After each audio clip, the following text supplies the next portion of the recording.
নমস্কার বন্ধুরা, অজয় পাপিয়া রান্নাঘরে আপনাদের সবাইকে স্বাগত জানাই। বন্ধুরা, ময়দা ছাড়া শুধুমাত্র ছানা দিয়ে তৈরি করে দেখাবো জলের ভাপে মালাই কেক।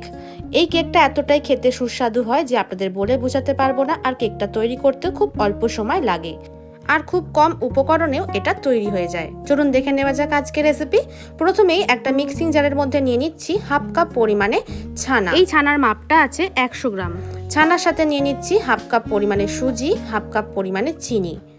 তিনটে উপকরণের মাপ কিন্তু আমি একদম সমান সমান রেখেছি, আপনারা কিন্তু ভালোভাবে এই মাপগুলো খেয়াল করবেন। আর দিয়ে দিচ্ছি 3টে এলাচ। আর এখানে নিয়ে নিয়েছি আমি হাফ কাপ পরিমাণে দুধ। দুধের মাপটাও কিন্তু আমি একই রেখেছি। আর দুধটাকে আমি আগে দিয়ে জাল দিয়ে ঠান্ডা করে নিয়েছিলাম, তারপরে ব্যবহার করেছি। এবার এই সমস্ত কিছু ভালোভাবে পেস্ট করে নিয়ে আমি ফিরে আসছি। তো বন্ধুরা, আমি এখানে ভালোভাবে স্মুথ পেস্ট তৈরি করে নিয়েছি। আপনাদেরকে আমি দেখিয়েও দেবো ঠিক কেমন পেস্ট করতে হবে। বন্ধুরা, এই কেকটা তৈরি করার জন্য প্রত্যেকটা উপকরণ কিন্তু একদম সঠিক মাপে ব্যবহার করতে হবে। তাই বলছি আপনারা ভিডিওটা স্কিপ করে দেখবেন না। দেখুন, ভালোভাবে পেস্ট করে নিয়ে আমি ফিরে এসেছি। একদম মিহি করে স্মুথ করে কিন্তু আমি পেস্ট করে নিয়েছি। এই দেখুন, ভালোভাবে খেয়াল করুন, তাহলে আপনারা বুঝতে পারবেন। এবার এই মিশ্রণটাকে আমি একটা বাটির মধ্যে নিয়ে নিচ্ছি। বন্ধুরা, আপনাদের কাছে অনুরোধ রইল ভিডিওটি শেষ পর্যন্ত দেখার জন্য। এই মিশ্রণটার মধ্যে আরও কিছু উপকরণ আমি অ্যাড করে দেব। দিয়ে দিচ্ছি হাফ চা চামচ বেকিং সোডা, 1 চা চামচ বেকিং পাউডার, দিয়ে দিচ্ছি এখানে সাদা তেল। এখানে আমার 3 টেবিল চামচ পরিমাণে সাদা তেল আছে। সাদা তেলটা দেওয়ার পরে এবার ভালোভাবে মিশিয়ে নেব। তো বন্ধুরা, আমি ভালোভাবে মিশিয়ে নিয়েছি। খুব সুন্দর একটা ব্যাটার কিন্তু তৈরি হয়ে গেছে। এবার আমি একটা এখানে টিফিন কারি নিয়ে নিয়েছি। এরকম স্টিলের টিফিন কারি নিয়েছি। টিফিন কারির মধ্যে ভালোভাবে আমি সাদা তেল ব্রাশ করে নিচ্ছি। আপনাদের কাছে যেরকম পাত্র থাকবে আপনারা সেই পাত্রের মধ্যে এই কেকটা তৈরি করে নিতে পারেন। খুব ভালোভাবে সাদা তেলটা এই টিফিন কারির মধ্যে আমি ব্রাশ করে নিয়েছি। এবার এর মাপে আমি একটা বাটার পেপার কেটে রেখে দিয়েছিলাম। বাটার পেপারটা টিফিন কারির মধ্যে এইভাবে সেট করে নিলাম। এবার আমি যে ব্যাটারটা তৈরি করে রেখে দিয়েছিলাম সেই ব্যাটারটা টিফিন কারির মধ্যে নিয়ে নিলাম। টিফিন কারির মধ্যে পুরো ব্যাটারটা নেবার পরে এইভাবে হাত দিয়ে একটু ট্যাপ করে দিতে হবে। এবার আমি এটাকে ভাপিয়ে নেব। এদিকে ওভেনের মধ্যে কড়াই বসিয়ে নিয়ে পরিমাণ মতো জল গরম করে নিয়েছি। একটা স্ট্যান্ড বসিয়ে দিয়েছি। এবার স্ট্যান্ডের উপরে টিফিন কারি বসিয়ে ঢাকা দিয়ে এটা হতে দেবো 20 মিনিটের জন্য, অবশ্যই মিডিয়াম ফ্লেমে। এদিকে আমি কেকের জন্য মালাই তৈরি করে নেব। ওভেনের মধ্যে ফ্রাই প্যান বসিয়ে নিয়ে ফ্রাই প্যানের মধ্যে 1 কাপ পরিমাণে দুধ নিয়ে নিলাম। 1/3 কাপ পরিমাণে নিয়ে নিচ্ছি গুঁড়ো দুধ। আর নিয়ে নিচ্ছি 1/4 কাপ পরিমাণে চিনি। এই সব কিছু উপকরণ দেওয়ার পরে আমি নেড়ে চেড়ে ভালোভাবে মিশিয়ে নেব।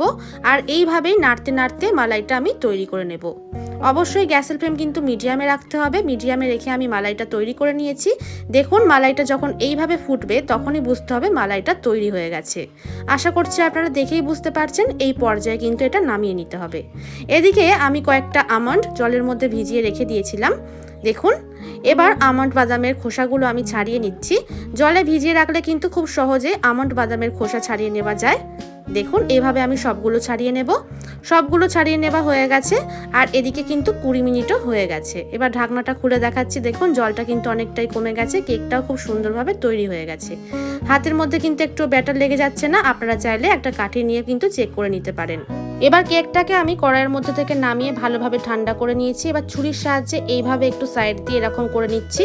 এতে কিন্তু কেকটা খুব সহজেই টিফিন কারির মধ্যে থেকে বাইরে বেরিয়ে আসবে। দেখুন, আমি একটা প্লেটের মধ্যে টিফিন কারিটা উপর করে দিয়েছি। আর কত সহজে কেকটা টিফিন কারির মধ্যে থেকে বেরিয়ে এলো। এবার বাটার পেপারটা আমি উপর দিয়ে উঠিয়ে নিচ্ছি এইভাবে।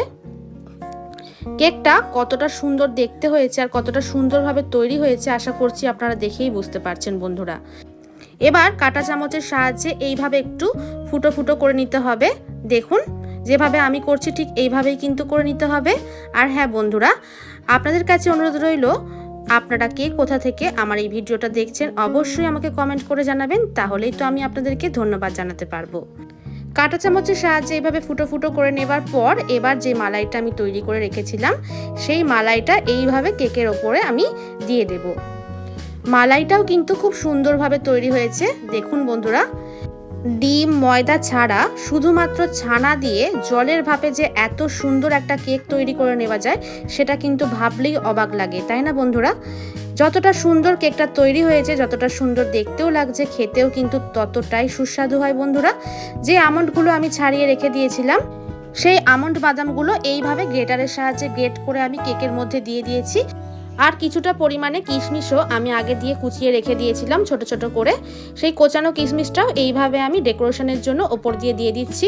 এতে দেখতেও সুন্দর লাগবে যতটা, খেতেও কিন্তু ততটাই ভালো হবে। এবার আপনাদেরকে আমি কেকটা কেটেও দেখাচ্ছি যে কেকের ভেতরটা কতটা সুন্দরভাবে তৈরি হয়েছে।